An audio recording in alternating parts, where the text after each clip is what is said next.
Thanks for watching. We appreciate you. Please subscribe.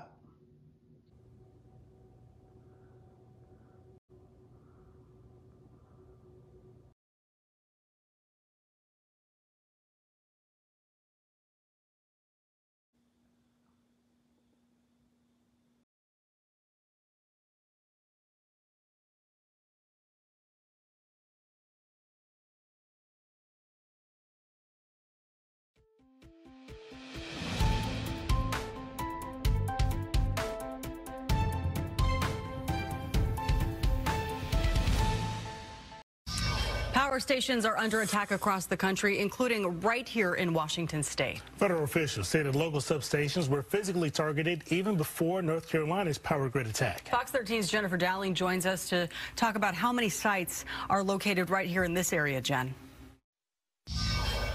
At least 5 power substations have been targeted in both Oregon and Washington. That's in the middle of an increase in online calls for attacks on critical infrastructure.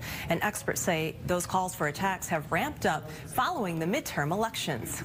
Attacks on the infrastructure have been on the radar of extremist anti-government groups for a good 30 years. With attacks being reported on local power substations in Oregon and Washington, extremism expert Randall Blazak says it sounds like a repeat of something the country has been experiencing, stretching back to the period following the Oklahoma City bombing. What a lot of people don't know is that many of those plots in the late 1990s were started but were thwarted by the FBI.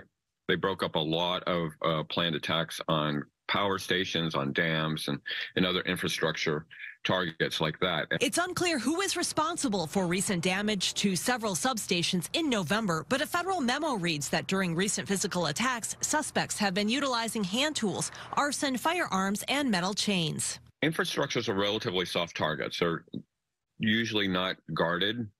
There is little surveillance. I spoke with representatives of Puget Sound Energy, the Cowlitz County Public Utility District, and the Bonneville Power Administration, all confirming attacks.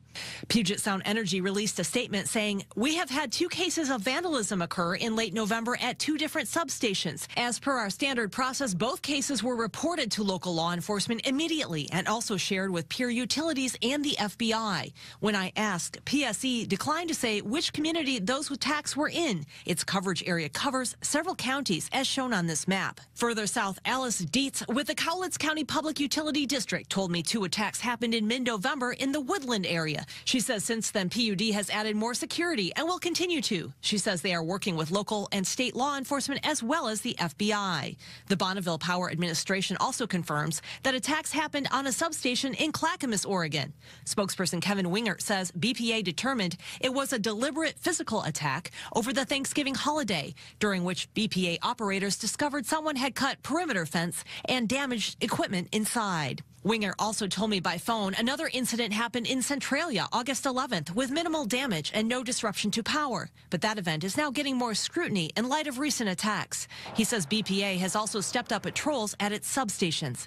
Blazak says use of social media has accelerated a lot of this activity. He's currently working under a federal grant from Homeland Security to investigate ways to interrupt violent extremism. That world of the anti-government underground that sort of seeks to foment revolution by creating chaos has only grown exponentially over the last 5 or 6 years. A spokesperson for the Washington State Patrol says they received a situational awareness bulletin asking that law enforcement and power companies be on heightened alert during this time. Troopers are also asking the public to keep their eye out for anything suspicious. Jennifer Dowling, Fox 13 News.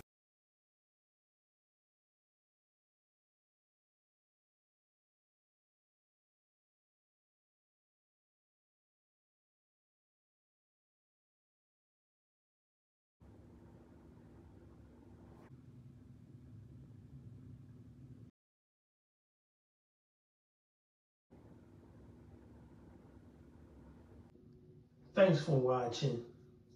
We appreciate you. Please subscribe.